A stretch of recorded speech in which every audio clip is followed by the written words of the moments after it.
Airtours 28, you are clear for takeoff.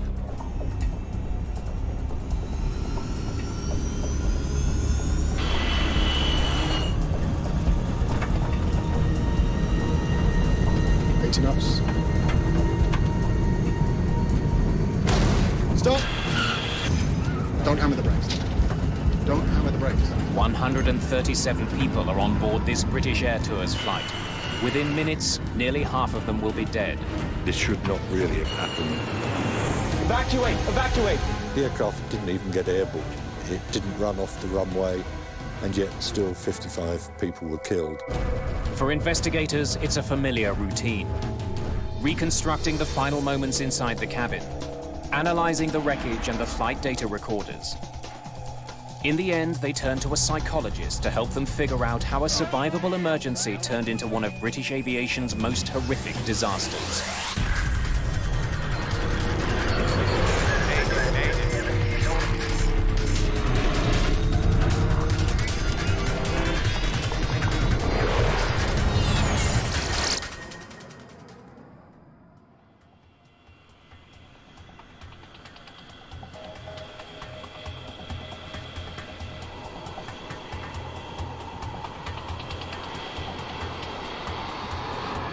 It's just before 6 in the morning on August the 22nd, 1985. Manchester's airport is coming to life. The first flights of the day are being prepped for departure. British Airtours Flight 28 is scheduled to take 131 passengers from Manchester to the Greek island of Corfu. British Airtours is a division of British Airways, specializing in low-cost flights to vacation destinations. It's a chilly morning. A slight breeze is blowing, ideal flying weather.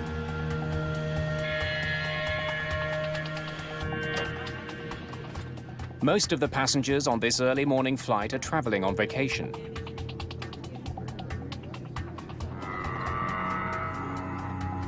Lindsay Davis is heading to Greece with her boyfriend, Charlie Thixon.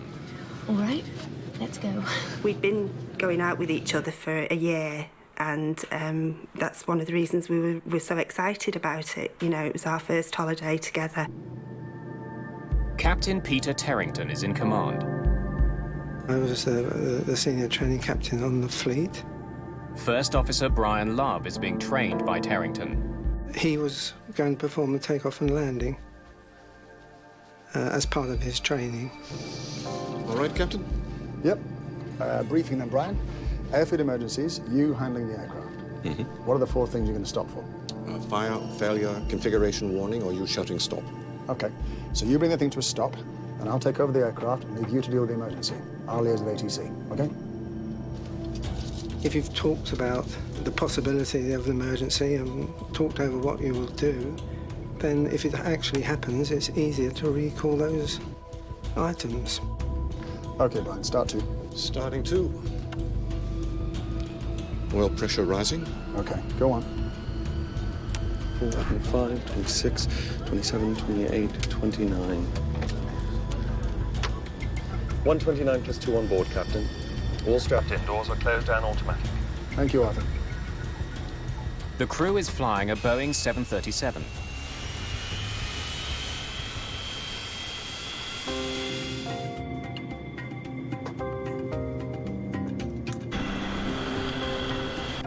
It takes just 4 minutes for the plane to reach the foot of the runway. Airtours 28, you are clear for takeoff. The 737 has 3,000 meters to get to takeoff speed. The engines are pushed to high power. I was sitting by the window, looking out of the window. Everything was normal. The plane was going quite fast. 80 knots. Check.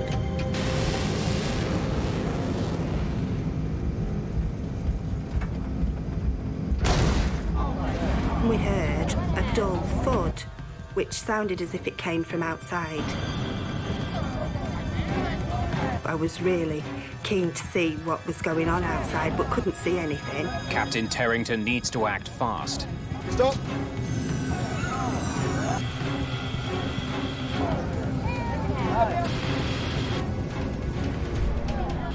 And the immediate reaction was to stop.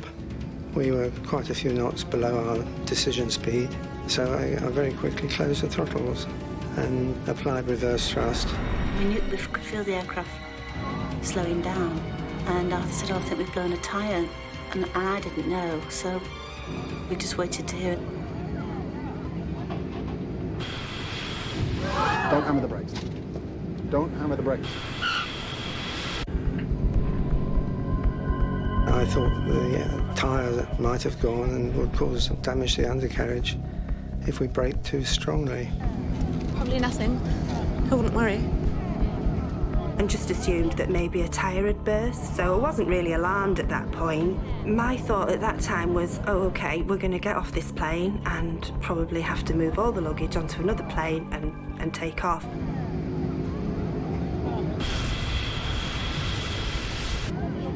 Soon, passengers on the left side of the plane see the real problem. I could see orange flames inside the back of the engine. And at that point, I thought, it's obviously not a burst tyre, that wouldn't cause that, and this is perhaps something a bit more serious. Let me by. I'm not staying there. But at that point, I knew that I wanted to get off the plane, and I wasn't happy at all. I knew that there was a fire, and I just wanted to get away from the fire. Smoke is seeping into the cabin. Please sit down. My nearest exit was at the back. I didn't want to go to the back because the smoke was coming in there. So I decided in my mind that I was going to go through the front. I said to Charlie, On, we're going. and that's when I started going towards the front of the plane. Stop it. 28 Mike, we are abandoning takeoff. Looks like we've got a fire on number 1. Looks like there's a lot of fire. Thank you. Plane on fire, runway 24. From where he's sitting, Captain Terrington can't see how bad the fire is. He needs advice from the tower. Do we have to get the passengers off? I would do by the starboard side. Terrington decides to pull off the runway. Evacuate to the starboard side, please.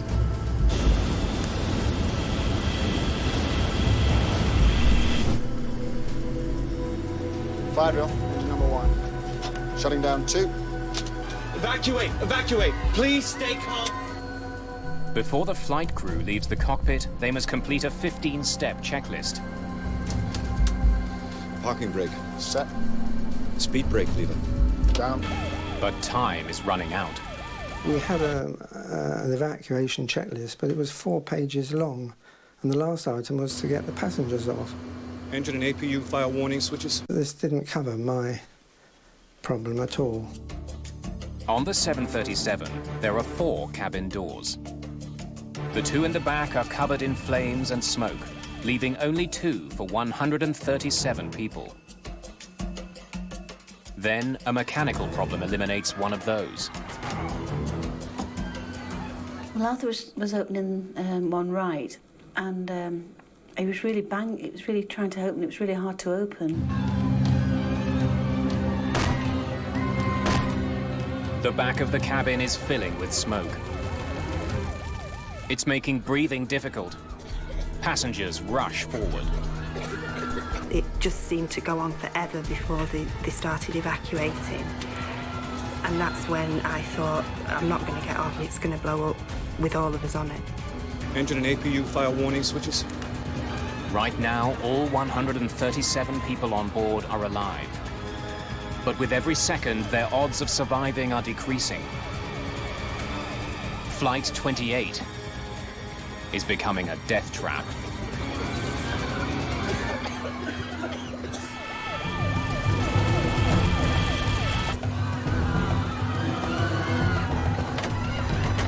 The jammed door on the right side of British Airtours Flight 28 leaves the crew no choice. They must get the passengers out from the side of the plane that's burning.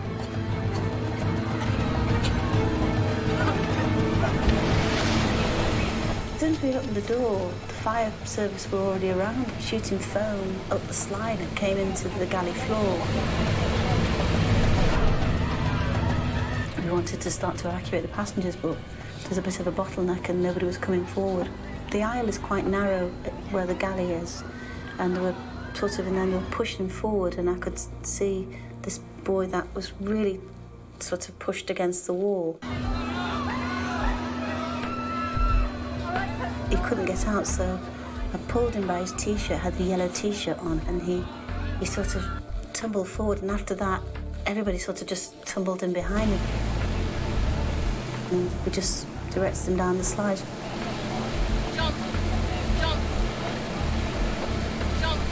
In training, they tell you to, bring people to the door and you tell them to jump. Desperate to get people off the plane quickly, the purser returns to the jammed door. After several attempts, he manages to force it open. The only time I turned around was to make sure that Charlie was following me. See you out there? One thing I did see when I looked back was people going to the front, towards the front of the plane where the seats are, and pushing the seats forward, folding them down as they went along. So people were trying to rush forward from the back.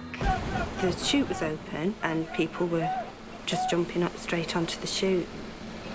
As I got to the bottom, I didn't look back at all. I was just wanting to get off. Dozens of passengers have made it off the plane, but there are still many more inside. It was smouldering and it was black, thick black smoke. And Charlie had said that after you'd gone, this black smoke came down, he said, and everybody was screaming and panicking. He said people are going to die in there. Standby power switch. Captain Peter Terrington and his first officer, Brian Love, are still aboard the burning airplane, and they still haven't completed the steps required to evacuate. There was 4 tons of fuel coming out of that aircraft wing tank. Here, go, Brian. Go, Brian. I could see quite a lot of flames. Completing the checklist would put their lives at risk. We did as many items as we could, and then we both went out of the flight deck window.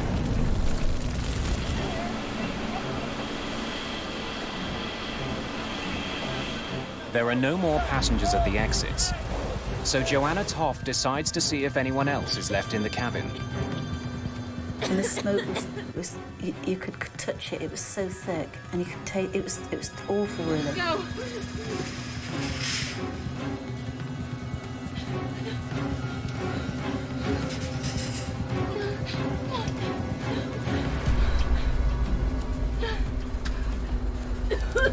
There was a young girl just a bit further down in the cabin, but she was really disorientated.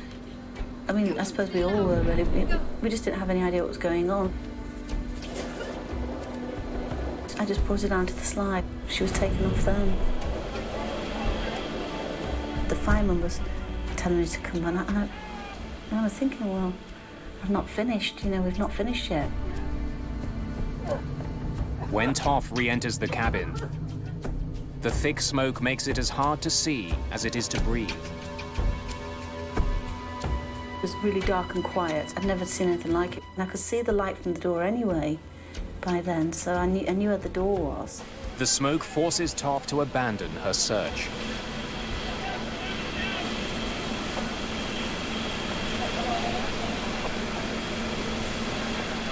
Just minutes after pulling off the runway, British Airtours Flight 28 has been consumed by fire. We got out of a flight deck which was relatively intact, and when we turned round on the ground, we saw a complete wreck of an aircraft, and it had happened in a matter of seconds. It was dreadful. 54 people are dead. Another would die in hospital.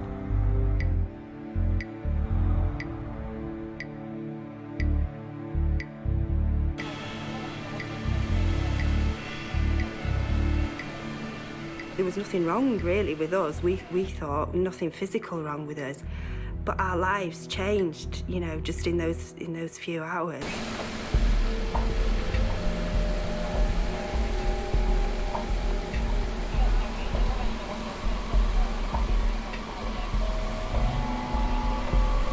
I couldn't breathe. I was virtually out the door, and I couldn't breathe then.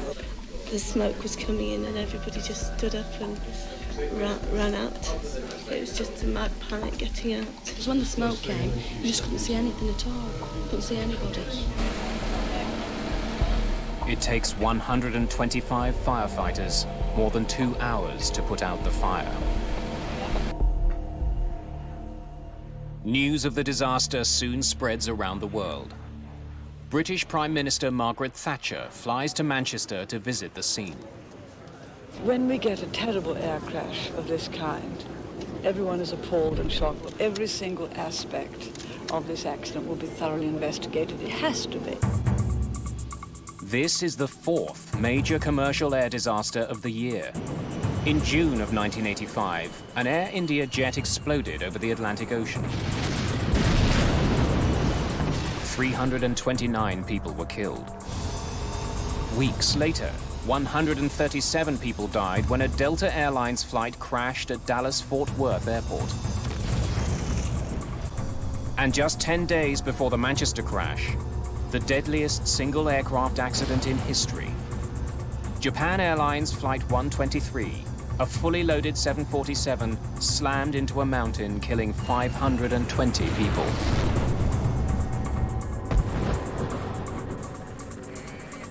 British Airtours Flight 28 adds 55 new victims to the list of casualties. 1985 is now the deadliest year in the history of commercial aviation. The flying public is getting nervous.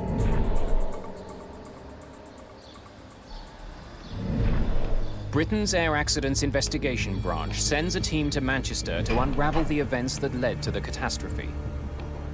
Among them, Stephen Moss. He'll be inspecting the plane's engines. This should not really have happened. The aircraft didn't even get airborne. It didn't run off the runway, and yet still 55 people were killed. Chris Prothero is also on the team.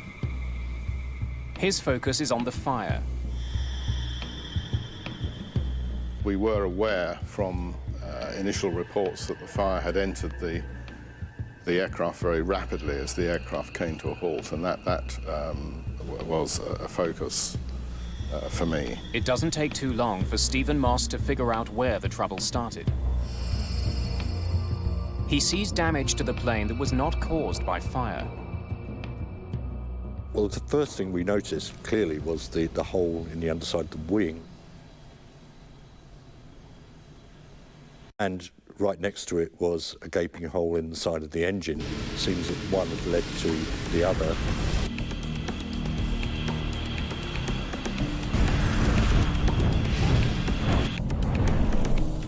To get a plane loaded with passengers off the ground, you need to generate massive thrust. That power is created when air travels through the front of the engine to a series of compressor fans. It's then ignited, and the exhaust pushes the plane forward. Something had clearly gone very wrong with Flight 28's left engine.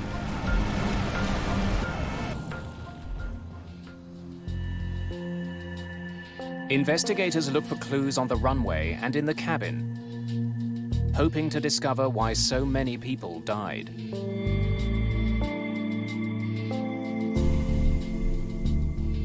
Entering the cabin for the first time, there was as with all aircraft fires, there's an overwhelming and pungent smell. Burning plastic, burnt fuel, burning material had dropped down onto seats, and so the aisles were filled up with the remains of overhead lockers. A scene of devastation. The damage in the cabin is revealing. It's almost completely charred up high, but is relatively intact down low. It was clear that there had not been flashover in this particular case. A flashover occurs when the gases in an enclosed space become so hot that they ignite, incinerating everything around them.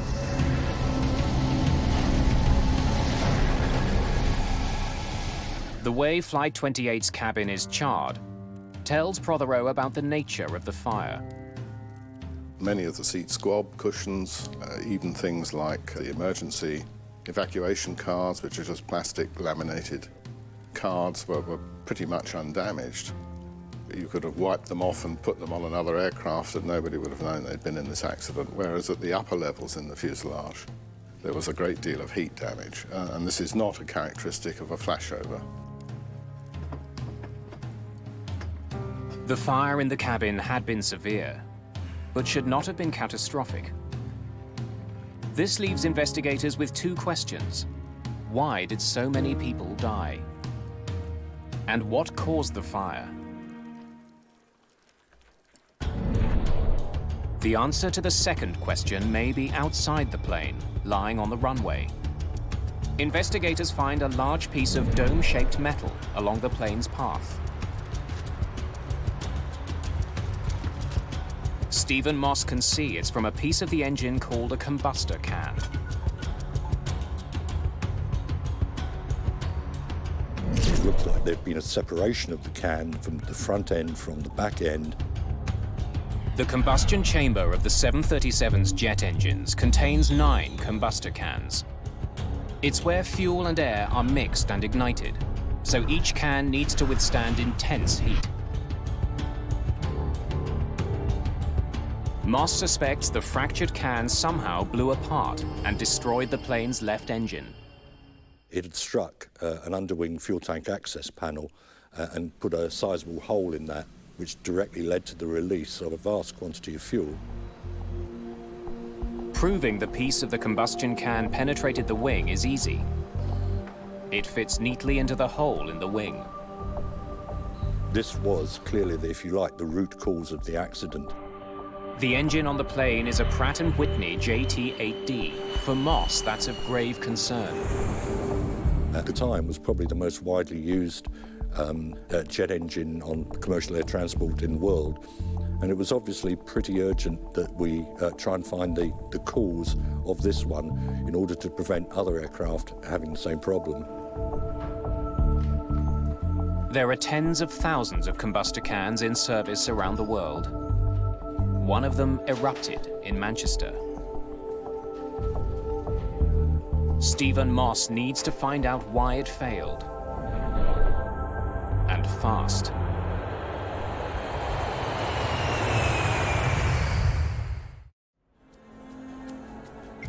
Investigators looking into the deadly fire on board British Airtours Flight 28 study the plane's maintenance log.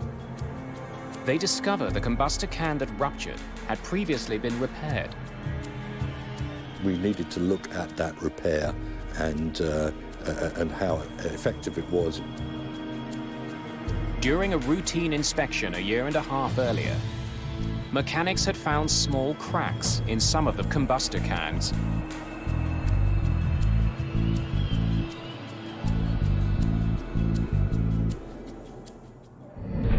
It was certainly not uncommon to find fatigue cracks in the cans. They're operating in a high temperature environment. The manuals give various schemes for repairing these cracks. Investigators find mechanics repaired the cracks according to a procedure laid out in the engine repair manual. They welded them closed.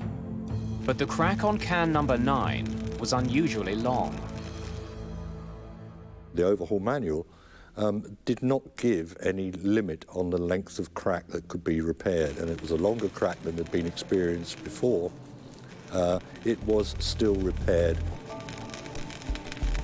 After the repaired cans were put back in the engine, mechanics had no way of knowing the weld didn't effectively seal the crack. That's because the cans can't be inspected while the engine is on the plane. Since the repair, there were 11 reports of slow acceleration from the engine that exploded in Manchester. A damaged combustor can could have been a reason for the problem.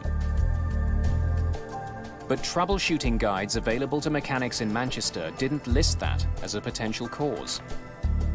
Instead, Pratt & Whitney offered other ways to fix the acceleration problem. It didn't seem to ring any great alarm bells with them, if you like. They'd seen it before, and it had never turned out to be anything serious.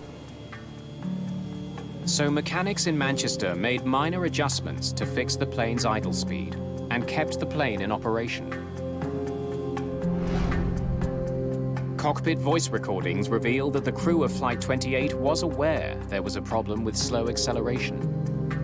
Slow acceleration on number 1 engine the day before yesterday. I was on the flight, yes, sir. Engineers signed off on it. But the log entry led Captain Terrington to believe that the problem had been fixed. A comment in the TET log for the flight before the last one, that the engine was slow in accelerating. It wasn't apparent as a serious problem because the engineers had done some work and the aircraft had been flying the previous day with no problems. The idle speed adjustments didn't fix the real problem, the cracked combustor can. And it reached the breaking point on Flight 28. Stopping. 28 Mike, we are abandoning takeoff. Evacuate! Evacuate! Please stay calm and don't panic. If the airline had inspected the cans, I think there is no doubt that they would have seen the problem. Investigators now know the origins of the Manchester disaster. The welded crack in combustor can number 9 gave way as Flight 28 sped down the runway. The front of the can was ejected from the engine and put a hole in the underside of the left wing. That led to a huge fuel leak onto the damaged engine, which caused the fire. Engine fires are not uncommon. The body of a 737 is insulated with fire-retardant material to protect the cabin. Investigators still don't understand how a fire outside the plane spread into the cabin as quickly as it did. Fire Inspector Chris Prothero finds part of the answer from viewing photographs of the plane as it sped down the runway. It was clear from these photographs that there was a very dynamic phase to the fire whilst the aircraft was at speed on the runway, which produced this energetic, turbulent, sort of blowtorching type of fire, visually anyway, trailing behind the aircraft. A press photo from the day of the crash leads Prothero to a new theory. The photographs of the aircraft that appeared in the press showed the left thrust reverser deployed. The general impression that one got visually from that photograph was that the thrust reversers had effectively blowtorched fire against the side of the fuselage, and that, if you like, was the explanation as to why the fire had penetrated so quickly. That photograph and the implications of it actually, therefore, loomed quite large. Stop! There are several ways to bring a speeding jetliner to a halt. One is with the brakes. Don't hammer the brakes. Another is with the engine's thrust reversers. Thrust reversers redirect the exhaust from the jet engine forwards. This helps slow the plane down. It looked as though the thrust reversers had simply blown this big fire on the left of the aircraft directly onto the side of the aircraft, directly onto the rear fuselage. That would explain why the fire destroyed the cabin so quickly. It now seems possible that Captain Terrington made the fire worse by trying to slow his plane down. But Prothero has two good reasons to doubt his theory. One is the location where charring from the burning exhaust gas, or efflux, was found.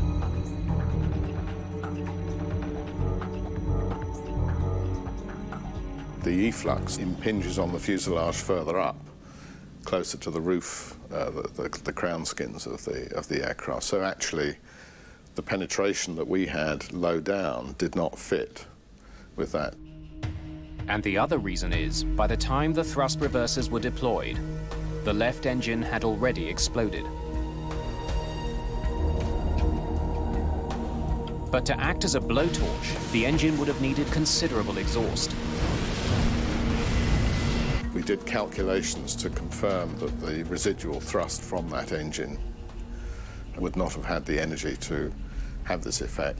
That confirmed that the thrust reversers couldn't actually have played any role, or significant role anyway, in the fire's severity. Clearly, something other than the thrusters had caused the fire to spread so quickly. Prothero looks more closely at the data. After examining weather reports from the day of the accident, he finds the answer.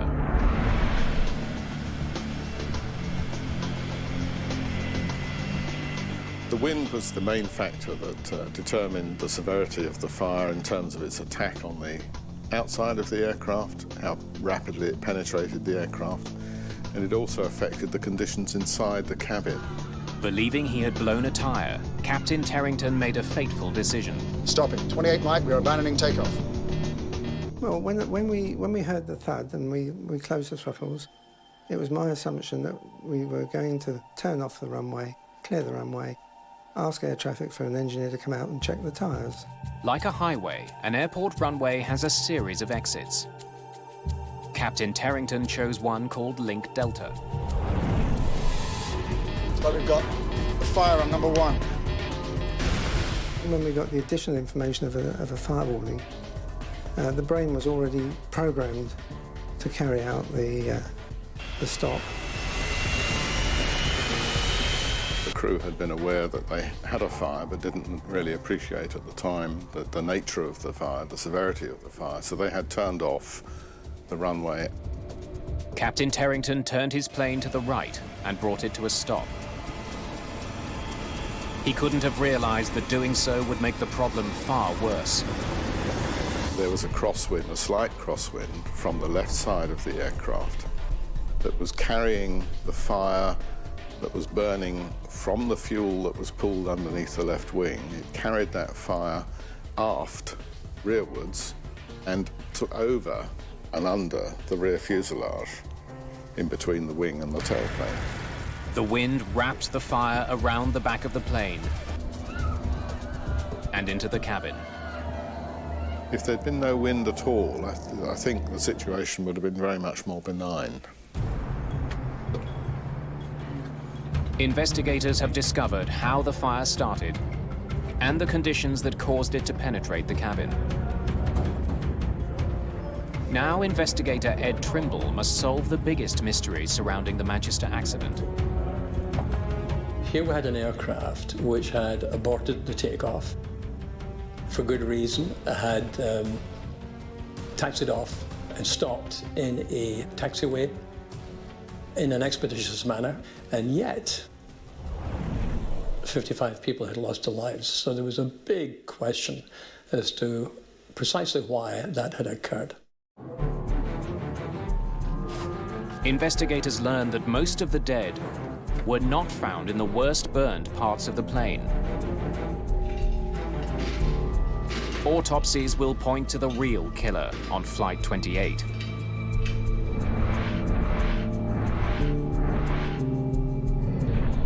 Of the 54 people who died in the cabin, only 6 had suffered serious burns. All the rest died from smoke inhalation. It seems the smoke in the cabin was particularly lethal. Survivors tell investigators that the smoke was unbearable. The smoke was really black, and it was almost touching you. It was really weird.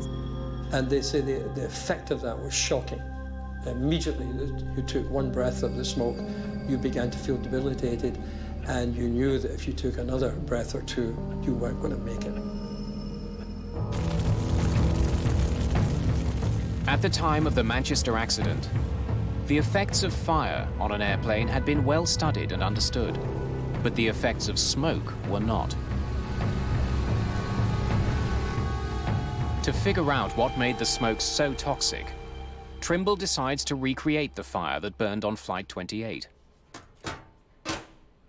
We were trying to model not only the gases which were produced, but also the kind of threat levels which were produced. The smoke that filled the plane was from materials burning inside the cabin. The foam in the seats, the wool in the carpets, and the plastic overhead bins all release poisonous fumes. Those conditions are recreated by burning those same materials. Trimble discovers the passengers on Flight 28 inhaled smoke that contained a deadly blend of poisonous gases, including high levels of carbon monoxide and hydrogen cyanide. Now he desperately needs to find out if there's any way to protect airline passengers from that kind of smoke. So it seemed to me pretty clear that unless we could protect people's respiratory systems from the assault from such combustion gases, there was little that we could do to improve survival chances from aircraft fires. Over the course of 5 weeks, investigators run dozens of tests, experimenting with different filters.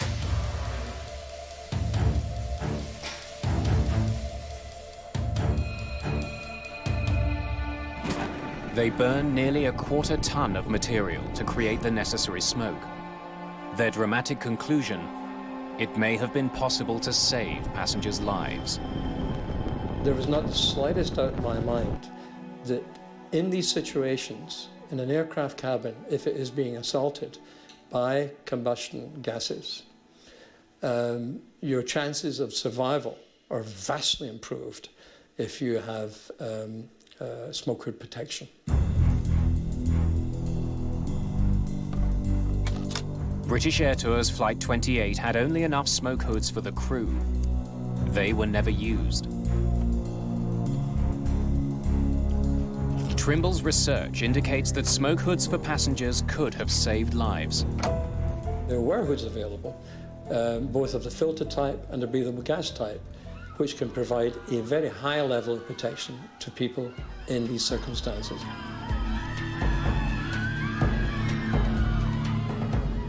Many of the passengers on Flight 28 would have survived with a few more minutes of breathing time. It was in a blink of an eye, you know, from the time, you know, we stopped on the runway, you know, just within a few minutes, you know, it was all over, really. A full Boeing 737 is designed to be evacuated in less than 2 minutes. So even without additional time, more of the passengers on Flight 28 should have been able to get off. To discover why so many people never made it off the plane, investigators turn to an unlikely source for the answer.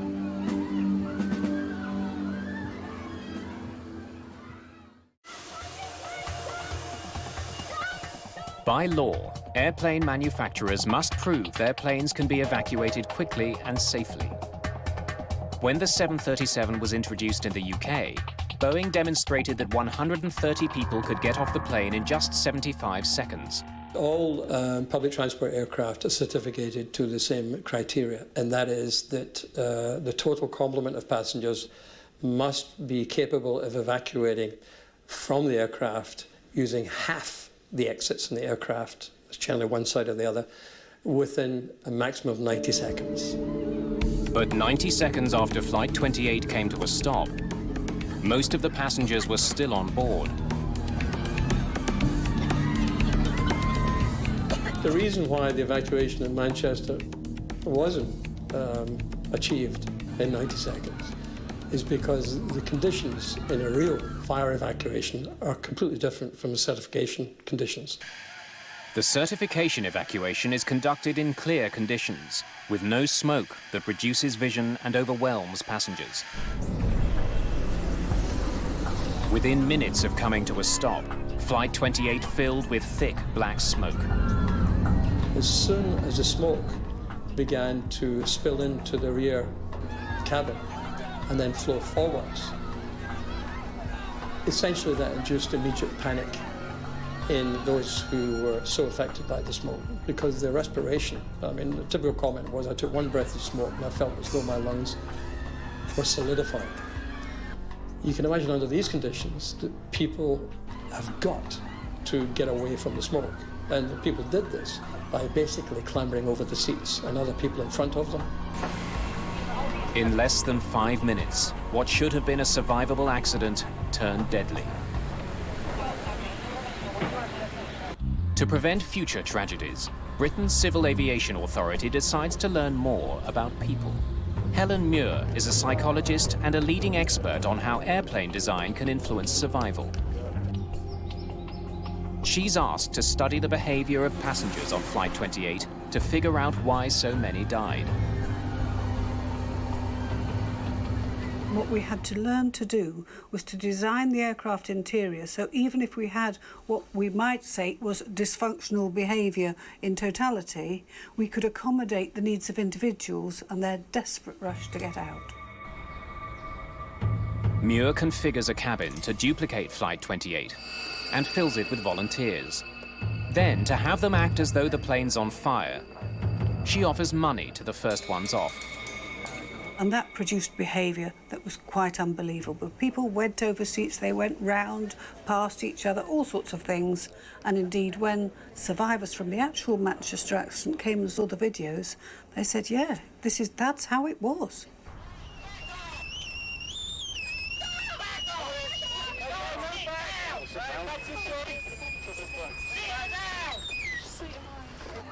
The evacuation of Flight 28 was slowed by the fact that passengers became jammed in the bulkhead opening separating the main cabin from the galley. Investigators discover the logjam was created by the design of the Boeing 737. The bulkhead opening was 22.5 inches wide, just enough for one person to fit through.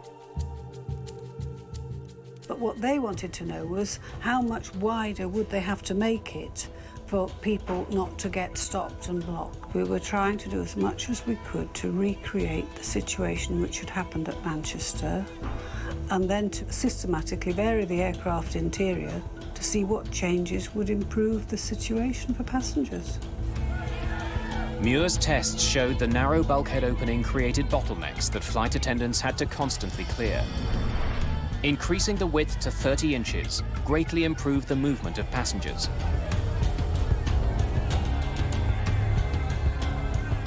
But we showed through repeat testing that if you changed the minimum gap from 20 to 30 inches, you would dramatically improve the speed at which people could get out and you'd reduce the likelihood of people falling and slipping and so on.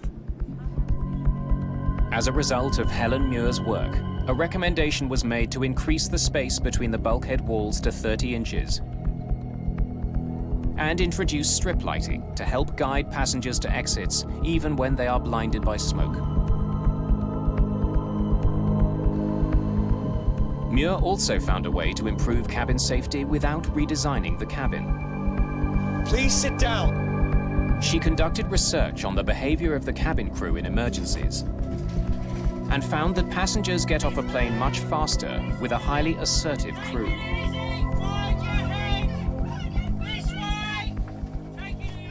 It's because we don't want people really making their own decisions.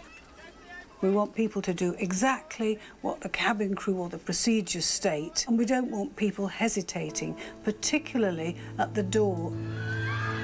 Helen Muir's research prompted manufacturers to redesign cabins to make them safer.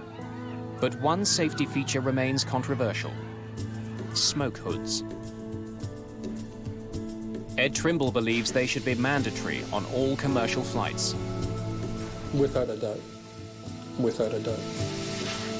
Helen Muir is less convinced. She's studied how smoke hoods affect passenger behavior and is worried they would slow down the orderly evacuation of an airplane.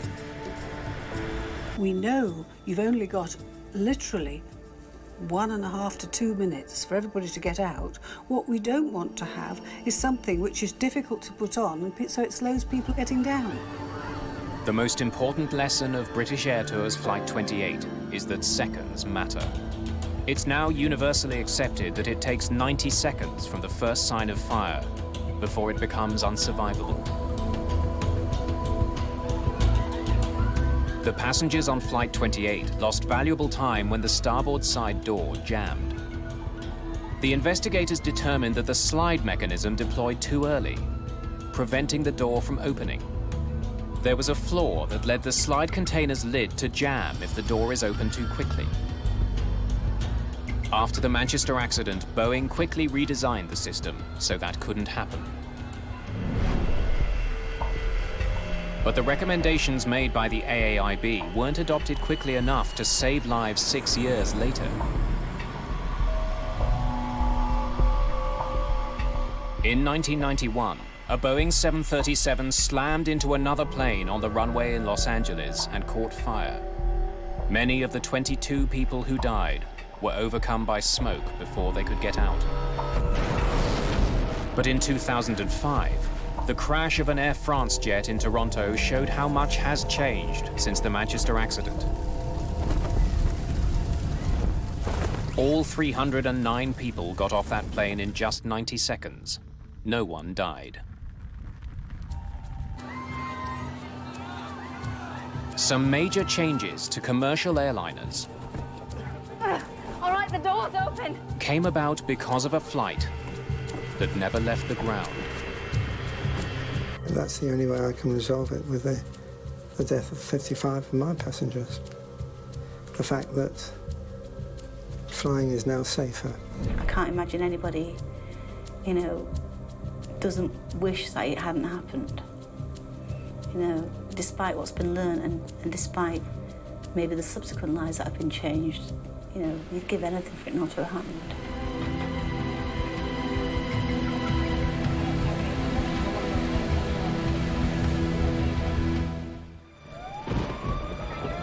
For investigators trying to solve a plane crash, the most important tool can be the black box. It records every detail in the cockpit. Look at this. Where's Charlie at? And tells investigators about vital conversations. Damn, it's starting to rain. Northwest 255, runway 3 center, clear for takeoff.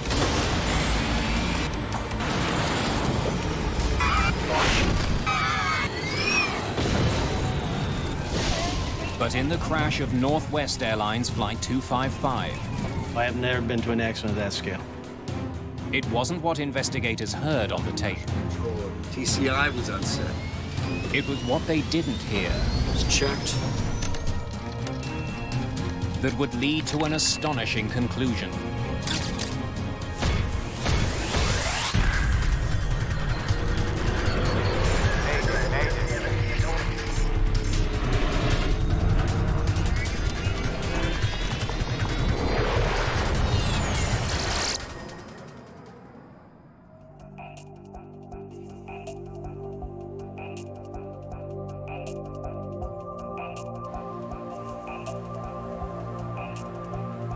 Detroit, Michigan, August the 16th, 1987. It's 8 p.m. and the city is sweltering. 25 kilometers from downtown, Detroit Metropolitan Airport is one of the busiest airports in the United States. More than 1,100 airplanes use its 4 runways each day.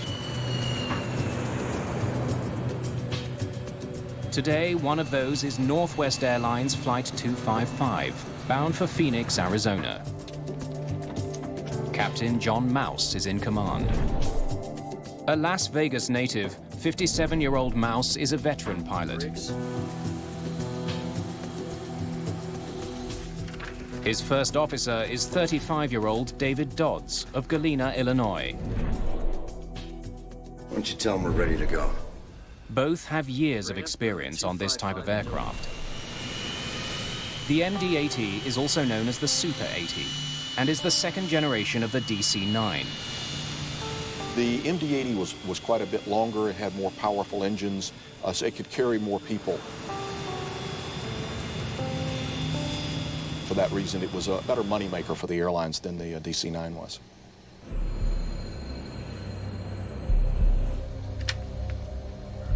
Look at this.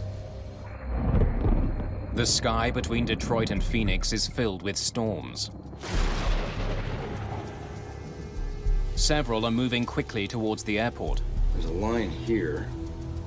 For the crew, it's been a long day. We're about 25 miles wide. Well, if we get out of here pretty quick, we won't have a delay. They've already flown from Minneapolis, Minnesota, to Saginaw, Michigan, and then Detroit. Phoenix is their next stop on the way to Santa Ana, California. If we wait till after the storm's here, there'll be delays going over Waterville. If they're delayed by weather, they may not make their final destination.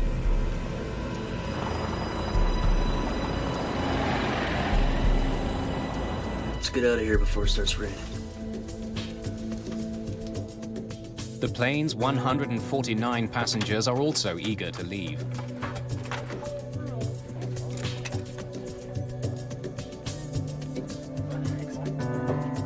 Paula Sheehan and her family have been visiting relatives.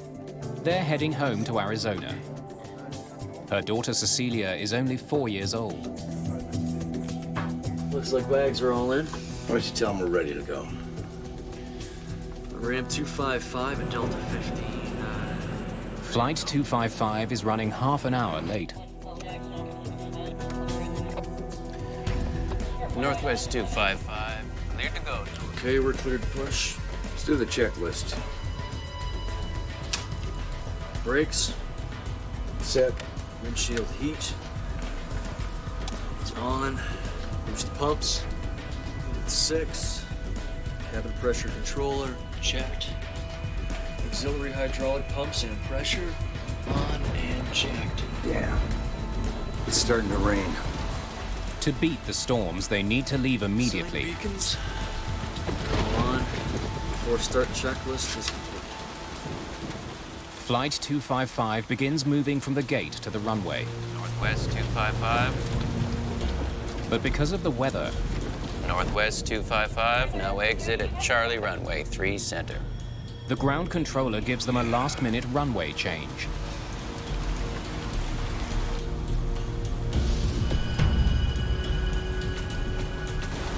Okay, out to Charlie for 3 Center, Northwest 255. Charlie for 3 Center, right. Okay. Ladies and gentlemen, we're currently number 1 for departure. We should be rolling in a couple minutes. Flight attendants, be seated. Thank you.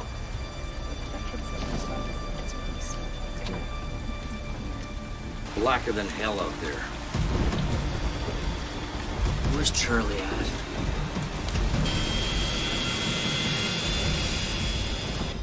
By the time they get to the new runway, they're 45 minutes behind schedule. Northwest 255, runway 3 Center, clear for takeoff.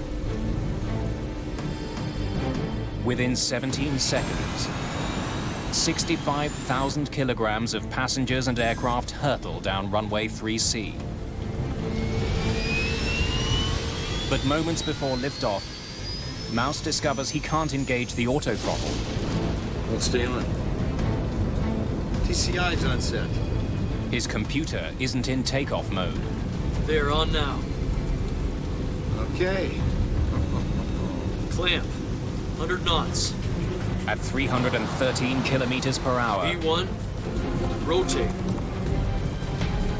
The pilots angle the plane's nose up for liftoff.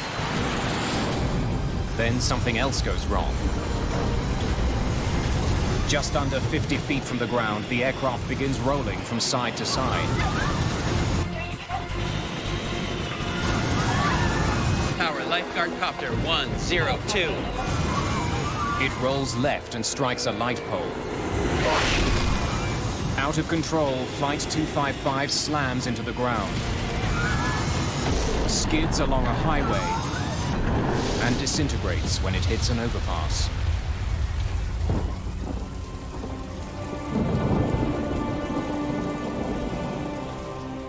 I prayed that everybody made it, but I thought it was just a small plane because it happened so quickly. I didn't know it was a bigger plane, and it was just awful. Saw the plane come through the viaducts, a big fireball.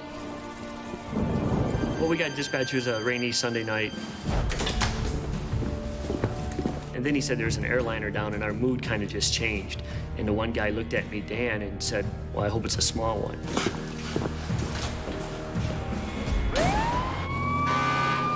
When we pulled up, we saw the cockpit, and the word West written on the fuselage, and we looked at each other and he said, it looks like a big one. There's a trail of scorched bodies and debris more than a kilometer long. Just minutes after impact, paramedic Tim Schroeder is on the scene looking for survivors. I've never been to an accident of that scale. We were struck by the magnitude of what we were seeing, the large scale of it. It was almost overwhelming. From the little that's left of Flight 255, it is unlikely they'll find anyone alive. And I buddied up with Dan, and we both started entering the wreckage. It was probably a minute went by, and Dan actually heard a noise. He asked me a couple times, you know, do I hear anything? And I said no. And then finally I heard it, and it was more like a faint cry. When I turned my head to the right, I saw an arm underneath the seat. 1, 2, 3, lift!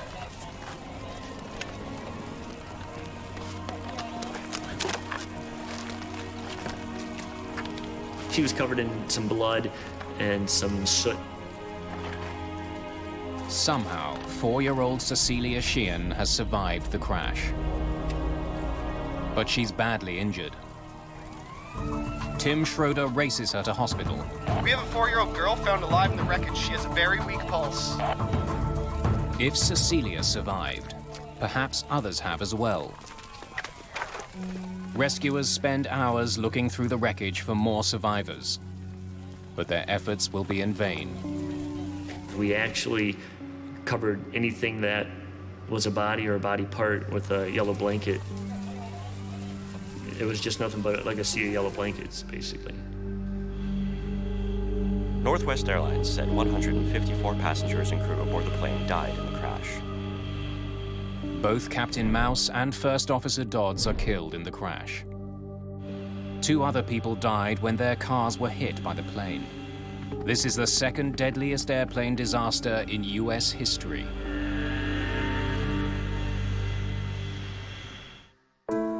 Recovering in hospital with serious head wounds is Flight 255's lone survivor, 4-year-old Cecilia Sheehan. Despite her injuries, doctors say she will live. Maybe God was on her side that night. Within hours of the crash, investigator Jack Drake and his team from the National Transportation Safety Board begin looking for clues. Drake is a former Navy pilot who's been involved in hundreds of crash investigations. You know when you're at a crash site because you get this combination of burned plastic and kerosene, and sometimes combined with fire retardant foam that has its own distinctive odor. You know you've arrived when you smell it.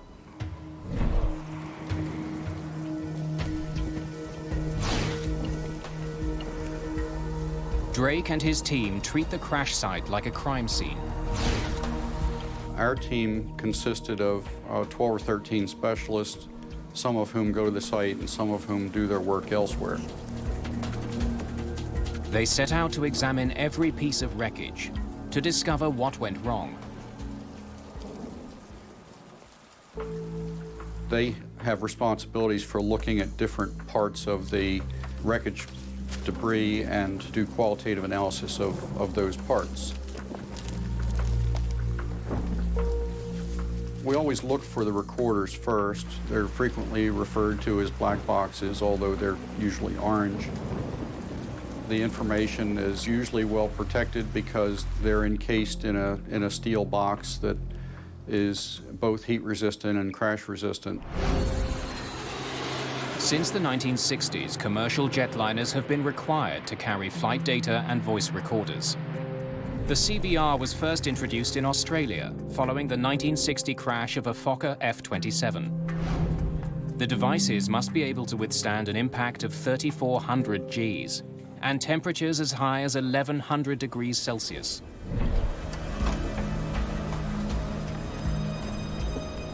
The cockpit voice recorder is intact, but the flight data recorder suffered some damage in the crash.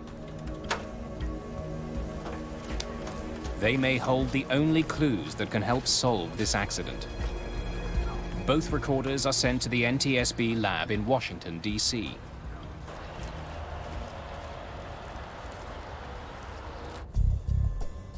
John Clark is Drake's flight performance engineer. His first task is to make a map of the debris left behind by Flight 255. When I first started seeing the wreckage, your mind immediately starts turning to sorting out where it hit, how it hit, not where the wreckage ended up, but those first few inches where the airplane was coming down. Clark looks for ground scars and other impact marks, and interviews witnesses to piece together where the plane fell and how. And that kind of gives you a sense of those last moments, what the airplane was doing when it hit the ground. Clark begins to understand the final moments of Flight 255. According to witnesses, as it lifted off, it couldn't climb and flew in a nose-high position. E1. Rotate. That could indicate that the plane didn't have enough power to get off the ground, that it didn't have enough speed, or that high winds prevented it from lifting off. Witnesses provide investigators with a critical clue. You saw fire coming from the engine. Several, including an air traffic controller, saw flames coming from the plane's engine before the crash.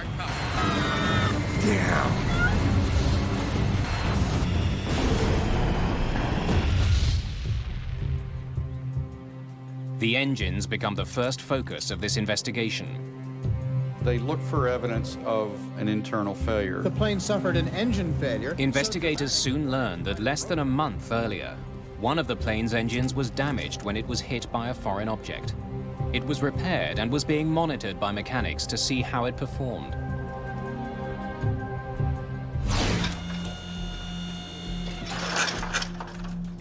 The team studies the remains of the engine for clues that it had either caught fire or shut down on takeoff. Despite what the witnesses saw, they find no evidence of fire or of a massive breakdown. The information suggested that the engine operation had been normal. Clamp. 100 knots. The flames were the result of the fuel tank rupturing after the plane hit a light pole. The fire didn't cause the crash. If Drake and his team are to solve this mystery, they need to be certain about what happened in the last few seconds before Flight 255 crashed. Well, I think probably the best physical evidence is what was on the flight data recorder. The flight data recorder doesn't tell you about weather, it tells you about aircraft parameters, aircraft performance essentially second by second, even at quarter-second intervals in some parameters. But NTSB technicians can't recover all the information from the recorder. They send it to the manufacturer to see if they can recover the lost data.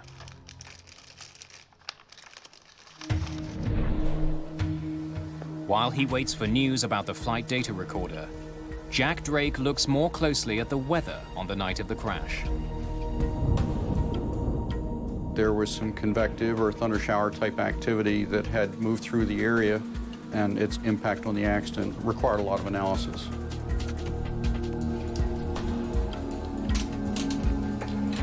Drake wonders how the storm affected Flight 255.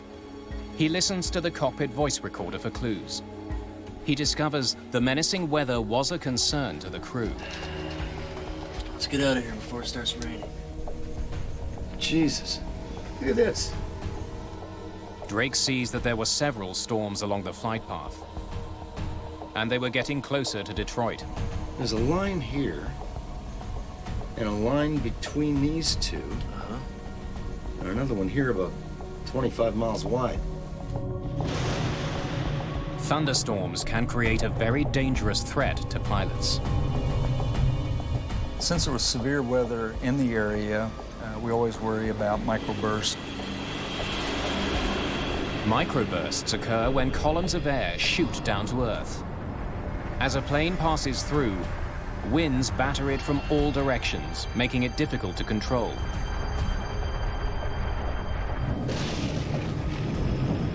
In a microburst condition, you can get very shifting winds and also vertical winds that try to push the airplane into the ground. So you can get loss of airspeed, a very rapid rise in airspeed, and then also actually push the airplane toward the ground. And it requires very aggressive flying on the part of the flight crew. This unusual weather condition had killed before. In 1985, a microburst brought down a Delta Airlines flight in Dallas, killing 137 people.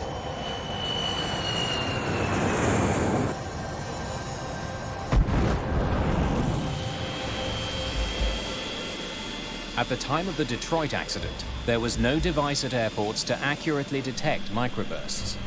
Instead, pilots relied on reports from other crews.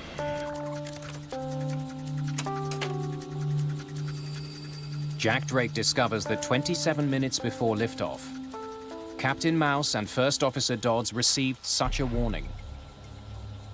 Ground, this is 722. You just had a microburst out here. The dust just exploded down there.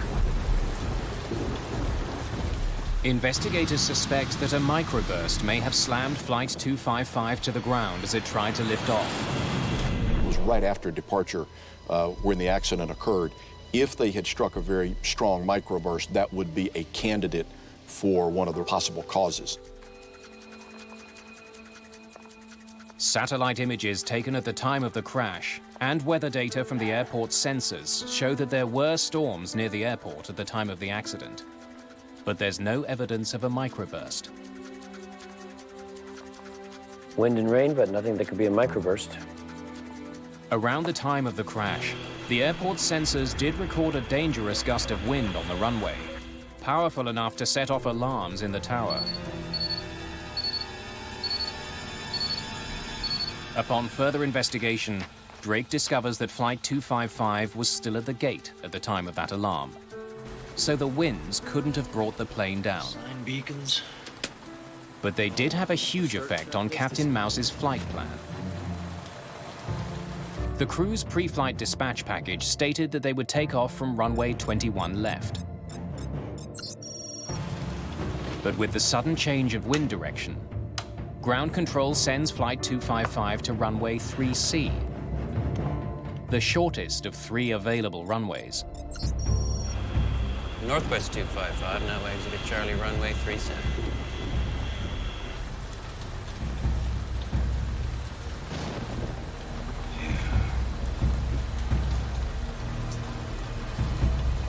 Okay, out to Charlie for 3 center, Northwest 255. Charlie for 3 center right. Okay. Controllers try to have planes take off into the wind. The additional wind flowing over a plane's wings gives it more lift and helps it get off the ground. Taking off into the wind is safer, but taking off on the shorter runway now means First Officer Dodds must recalculate the plane's takeoff weight. There's a runway change. You have to determine if the weight of the aircraft will permit it to accelerate and climb out safely. And this varies depending on the length of the runway, temperature, altitude of the airport. Perhaps First Officer Dodds made a mistake in his calculation. 44.4. How can we be that light for a full airplane? If he did, it could explain why the MD-80 wasn't able to make it off the ground. Runway 3C simply wasn't long enough.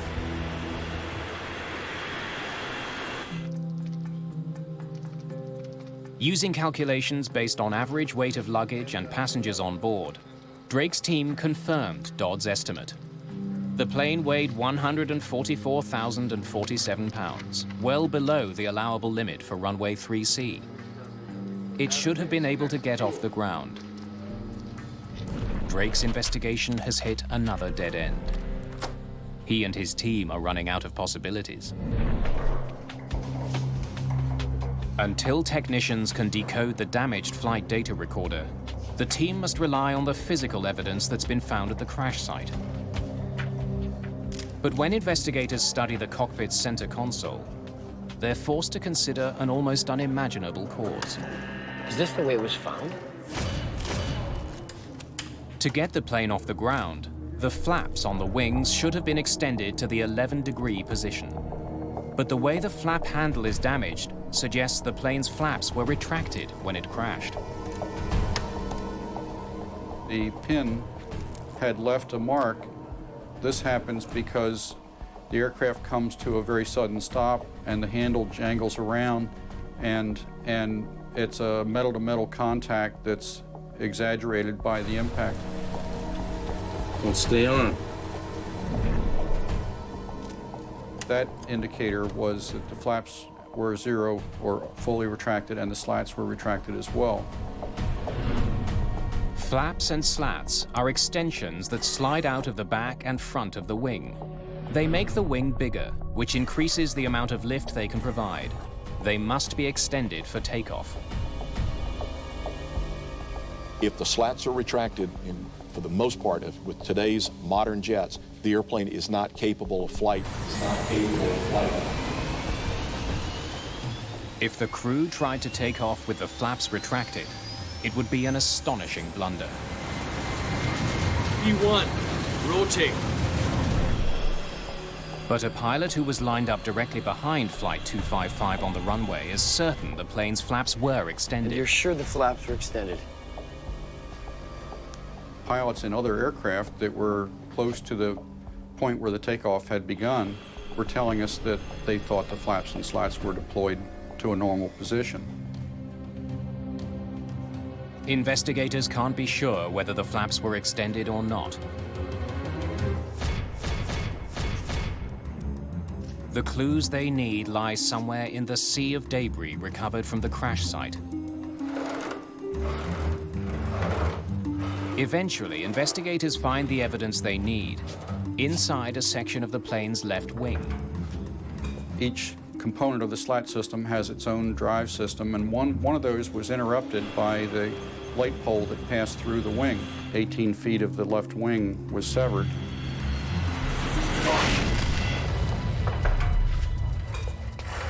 The cable controlling the slats was sliced in two when the wing hit the light pole. Based on where the cable was cut, investigators can tell whether the slats and flaps were extended or retracted.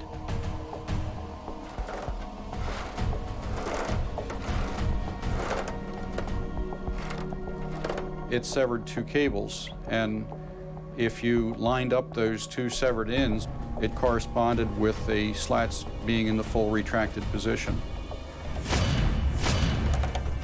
It looks increasingly likely that the crew never extended their flaps. Only the damaged flight data recorder can verify this.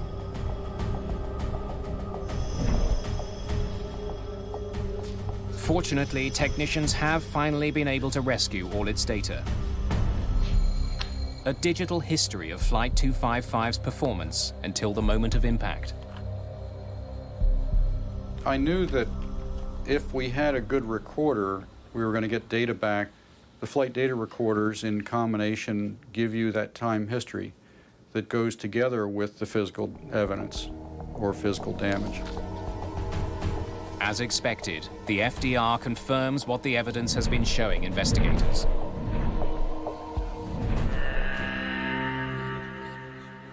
Flight data recorders told us that the flaps and slats had not been extended. It's a major breakthrough. Drake now knows what brought down Flight 255. But the flight data recorder doesn't answer a more troubling question. So, why weren't the flaps deployed? For some reason, a seasoned crew forgot one of the most basic steps involved in getting an airplane off the ground.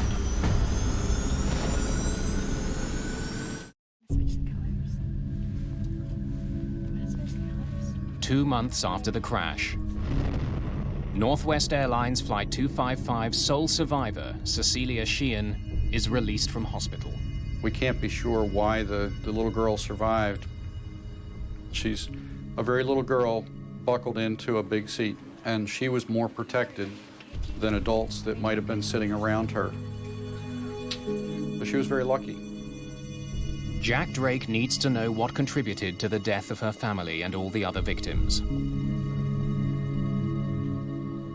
He finds an important clue on the cockpit voice recorder.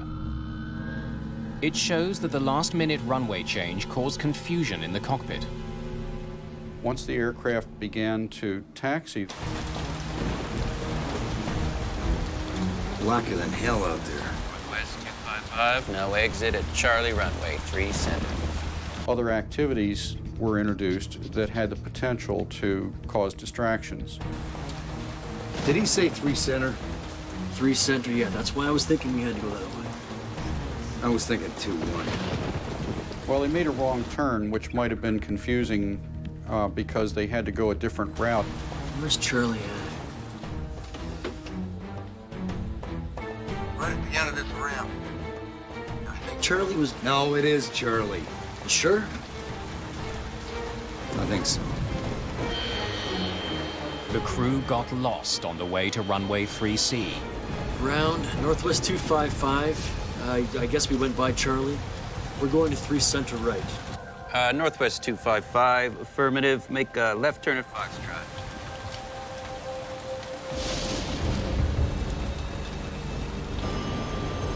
They finally got to the runway 45 minutes late.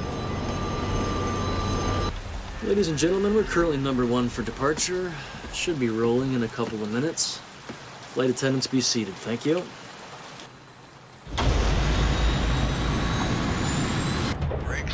But Jack Drake finds something missing on the CVR. It seems the crew overlooked a very important step. We're okay for the center runway, aren't we? Damn. Before they got lost, the crew of Flight 255 performed a number of checklists. But possibly due to the confusion of the runway change, they seem to have completely neglected the taxi checklist. They apparently didn't consider the checklist, and key in the checklist is the configuration of the aircraft for departure, and the flight data recorder showed that was never done. There are hundreds of small steps for a crew to take to get a passenger jet off the ground. Most of them are covered by checklists. The checklist is a means by which you ensure that important items are positioned or done properly. Transponder. Instead of doing it by memory and having the possibility of a lapse of memory. Brakes. Flight crews use a very rigorous and regimented procedure of following the checklist. Pressure control. Verify that each switch, each dial, each lever is in the proper position before taking the runway for departure. The first item on the taxi checklist is flaps. One of the things that would have been included in their checklist was to configure the slats and flaps for low-speed flight. But because they didn't run the checklist, the crew never set their flaps to the takeoff position. I think Charlie was... No, it is Charlie. You sure? I think so.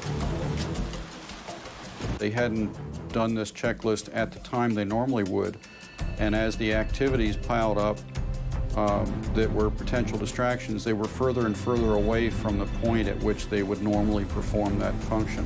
Their mindset was probably that they had completed it.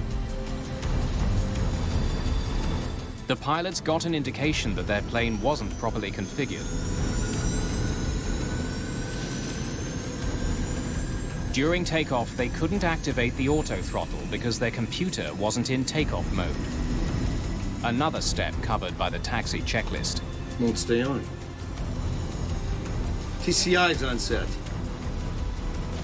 This should have alerted them that they didn't perform the checklist. If it had occurred to them at that point that we might have missed something else on the checklist, that could have led to a rejected takeoff. They're on now. 100 knots. Okay.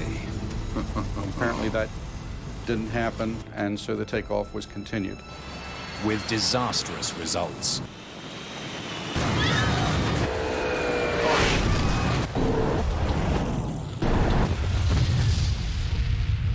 An alarm should have sounded when the pilots tried to take off with their flaps retracted. but for some reason investigators can't hear it on the cockpit voice recorder. When it activates, it alerts the crew that the aircraft is not in a configuration that's safe for takeoff. Maybe it went off, or we just can't hear it. The investigation team is determined to find out why the takeoff warning didn't sound. Technicians analyze the cockpit voice recorder for more clues, and they find something unusual. They picked up some enunciations on the CVR that were not correct. Stall. Stall. This warning is alerting the crew that the plane is about to stall. But it should be coming from 2 speakers in the cockpit. Stall. Technicians notice it's only coming from 1. Stall. Stall. As the airplane lifted off, there was a stall warning, and it has a typical characteristic of a sound like stall all, because there are 2 enunciations, and the purpose of that is to provide redundancy. But that redundancy wasn't there. We had a single stall. I went to an MD-80 sitting on the ramp at Detroit, and a captain took us through the process of checking out to demonstrate those different sounds. Let's start with the config warning. The takeoff configuration warning is what would have alerted them about the flaps and slats. Flaps. Slats. Flaps. Can we get the stall warning to sound? Stall all. Stall all. He activated the stall warning system by a test switch, and it said stall all. The voice on the left channel is slightly different from the voice on the right, as it should be. But that's not what Clark heard on Flight 255's voice recorder. Can you make it sound like this? Stall. Stall. To get a singular stall, he had to pull power to one side or the other. And one way he demonstrated that is he pulled the P40 circuit breaker. A circuit breaker is the electrical switch that protects the circuit from damage caused by overload. The P40 circuit breaker is an important one in this investigation. It handled both the failed takeoff warning and the stall warning systems. What struck me was, he said, I hear people doing it. I, of course, don't do it myself, but let me show you how. And he reached around behind him, around behind the seat and down low and pulled the P40 circuit breaker without looking. And then when he ran the stall warning system, we got the singular stall. Stall. Stall. It's a major clue. Clark could only reproduce the strange-sounding stall warning by pulling the same circuit breaker that's connected to the takeoff warning. This tells investigators that the breaker was tripped when Flight 255 tried to take off. Then John Clark notices something else about the P40 circuit breaker. You could see smudge marks around the decals on each side of the circuit breaker. It looked like finger marks where oil had built up and dirt and grime over the years. So it told me that that circuit breaker was being used routinely by a lot of pilots. Can you tell me why that is so worn? It turned out that the takeoff configuration warning could be a nuisance to pilots. If you're doing a single engine taxi, you have to push the throttle up further to get a power to taxi, and you would set off the takeoff warning system. And so they would pull the circuit breaker to silence it.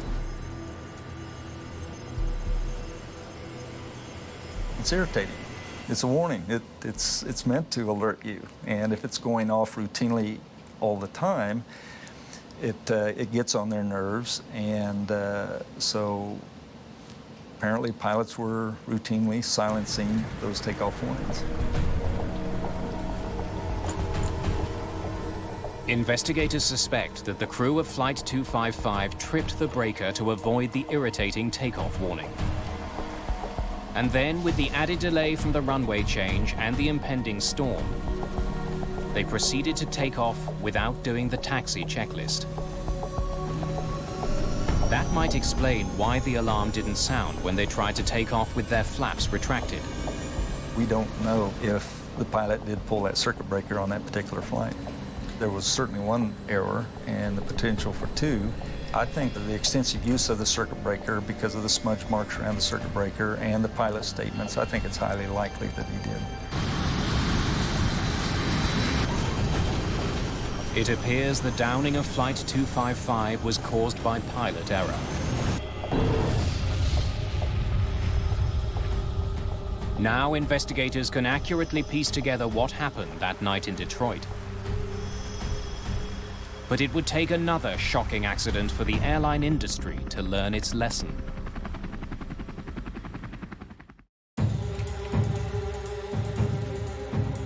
Jack Drake's team has discovered what caused the crash of Flight 255, but cannot prevent it from happening again.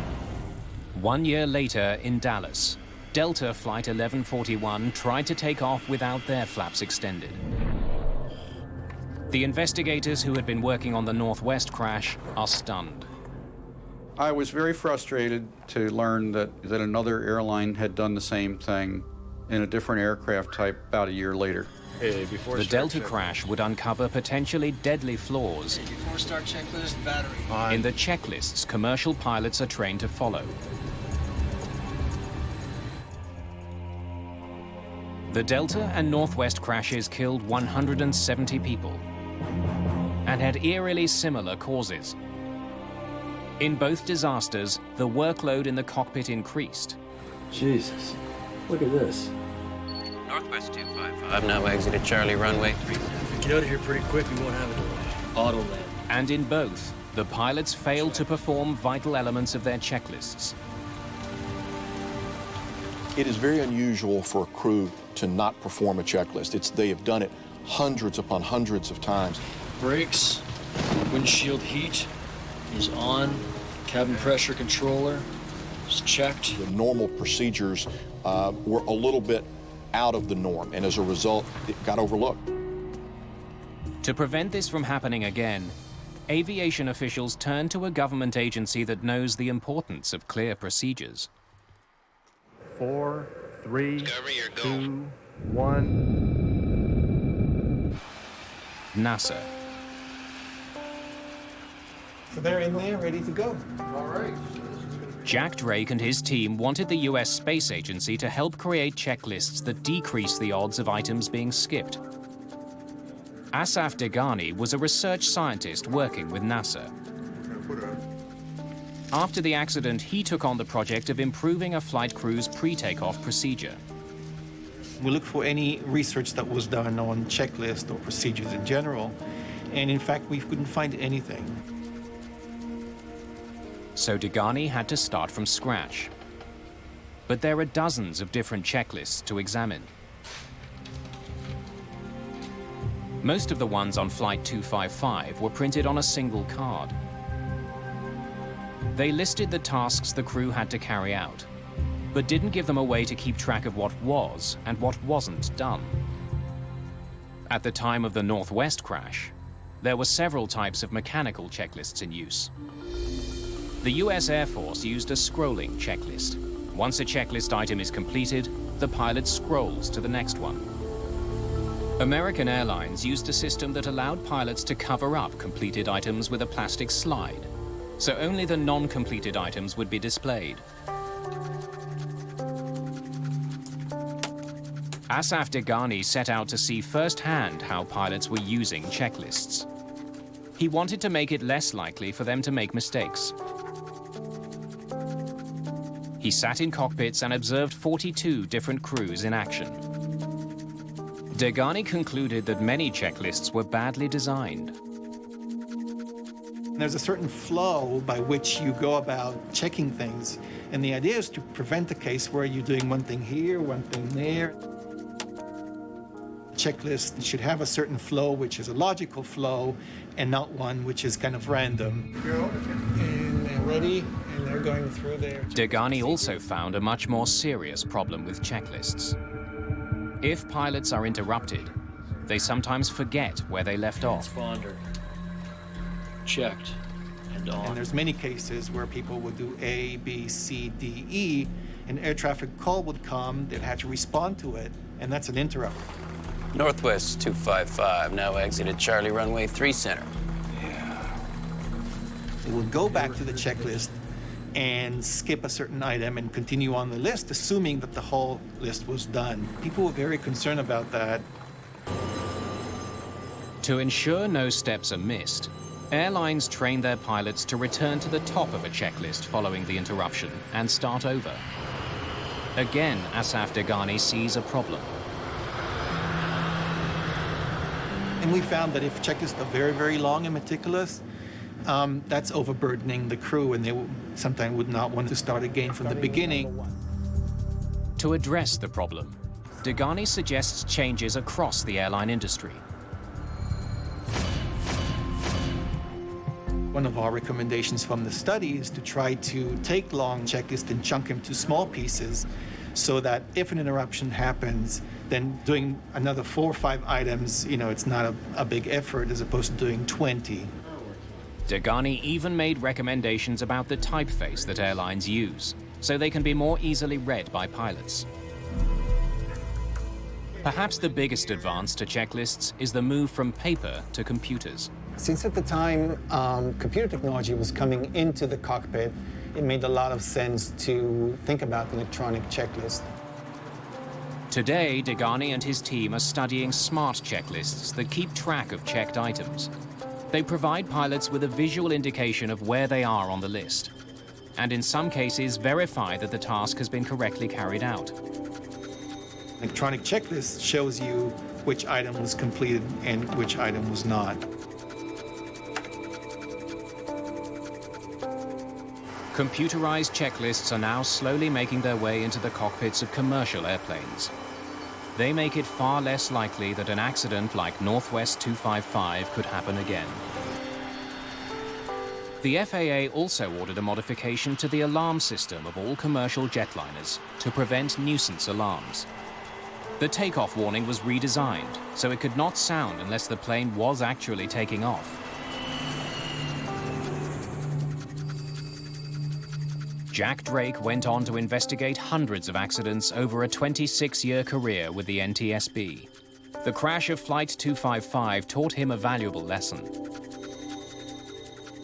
This one is a worldwide example of the importance of following checklists and configuration being completed correctly on every takeoff. And so it became something that was a part of the training curriculum in virtually every airline around the world. The case of Northwest 255 is no different. It's a series of events, runway change, task saturation, an overlooked checklist, a failed takeoff warning system. Put all of those together, those links in a chain, and you end up with the accident. If you were to break any one of those links, the accident wouldn't have happened. Flight 255 will also be remembered for its lone survivor, Cecilia Sheehan. She's never spoken publicly about the death of her family. But she's stayed in touch with the people who rescued her that day. She's full of life, and the conversations we have, it's more about, her sports and her husband and her vacations. She just said maybe one day she'll come out and tell the world what Cecilia is doing.